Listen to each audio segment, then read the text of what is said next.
never too sure on what sustainable things are these days. Is it recycled? Is it vegan leather? Wait, is vegan leather not fake leather because it's plastic?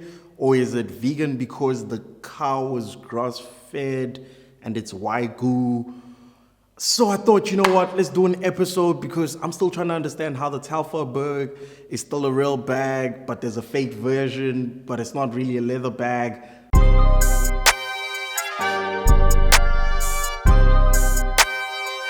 Sustainer what? Sustainer who? Wait, what you mean plastic sneakers? You mean 5K for my money on plastic sneakers? Wait, aren't plastic sneakers fake? Isn't foam like rubber and...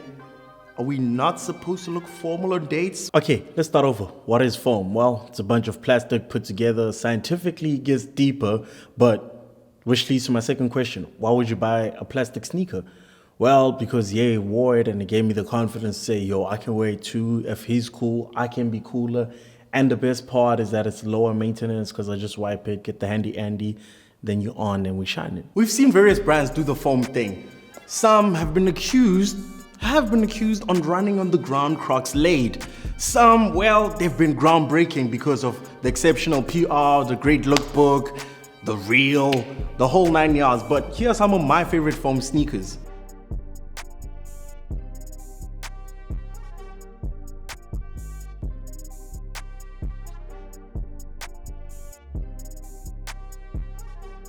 All these shoes are made of foam, with the clear intention and objective to look trendy and futuristic.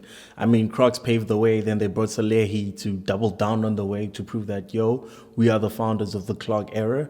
And then they took all that technology and then took it to the next level with introducing the foam cues, which then have lacing, but you think with the amount of shoes in landfills and all the plastic waste, they'd be making less sneakers or going the sustainable route like Patagonia, where they make something really well and then sell it at a really expensive price and then offer free repair service so you can actually use your product for your lifetime. Or if it's really beat, you donate that product and then they use it for someone else's lifetime so it becomes a patchwork thing. Like, you would think that's what brands would be doing to then make less sneakers to make sure that everyone gets a good pair of sneakers. That way we don't have landfills, we don't have fast fashion, we don't have to throw away anything. I mean, imagine you could get your air bubble or get it refurbished or switched up and then get a bigger swoosh and then get the union patch and then change that up, change the toe color, all this at a Nike store, which would then like create jobs for everyone who will then be in the repair service because they said we need less rappers and more plumbers. So in turn, Twitter girlies would be winning. So overall, when I look at it, why are brands not creating an ecosystem where we can repair our shoes? So we need less shoes. And if we need less shoes, there's less waste. And if there's less waste, there's less raffles. And if there's less raffles, y'all are probably annoyed by now. So I'm gonna give away 2K. Watch out, check what this is. Out of 17,000 comments, I couldn't believe it. Took so much time to count it. I was like, hey, yo. At some point, I thought Instagram was gonna ban hashtag sneak coast, hashtag archive, but they couldn't because of the coastal clan. You know who won this time? I'm afraid I couldn't give it to you all, but iStyle Star had the most comments this week with over 3,704. And what's 3,746, if I'm not wrong? The man in the mic will correct me, but either way, iStyle Star won. But if he didn't win this time, I got better news for you. I'm giving away 4K next week. I'm giving away 4K, but the only way to find out is if you follow Sneaker Coast and follow Archive to find out more info. I'm giving away 4K, 4,000 Rand worth of an Archive voucher. Shout out to the good folks at Big. Just know what time it is when you hear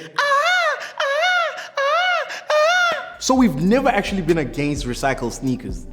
Oh well, sustainable sneakers. Our cry has always been the pricing. It's like, is it not supposed to be cheaper if you guys are making it with plastic or 3D designing it? Like we've seen with the foam runners, they came out and then the pricing was like, hey yo, what is that all about?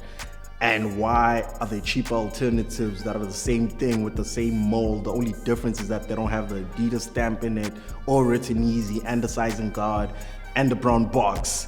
So we're trying to figure out who's actually paying the higher price, because if the whole point by using plastic is to create less waste and by 3D printing is to create less this and less that, and you're cutting all these costs because you're rendering these designs now, you don't need laces, you don't need this, the maintenance for them is way lower. Why is the pricing so much higher? Please explain to us why are sustainable shoes not sustainable to our budgets? Overall, the best way to be part of the sustainable sneaker community is to find the perfect shoe. Yes, the perfect shoe. It does exist. Let me give you a definition of what a sneaker is, just in case you forgot. A sneaker is any shoe that you're comfortable to operate in. How are you operating? Are you scamming? Are you stealing? Are you running? Are you dripping? Whatever the shoe helps you to convenience your lifestyle, I'm gonna call it a sneaker. SNKR. Don't fight me and say it's not a sneaker according to Google or Urban Dictionary or Wiki whatever. According to Sneaker Coast, a sneaker is any shoe that helps you get the job done. The most eco-friendly way to be a sneakerhead is literally to buy the perfect shoe. And I mean the perfect shoe to do everything. Date night, hustle, go to work, go to church. Whatever you're doing within your routine, make sure it's the perfect shoe. And that's what Dakota and Wanda Lephoto have done with their collab. Taking the 80s classic and giving it that boost, just drop top. It's the drop top edition.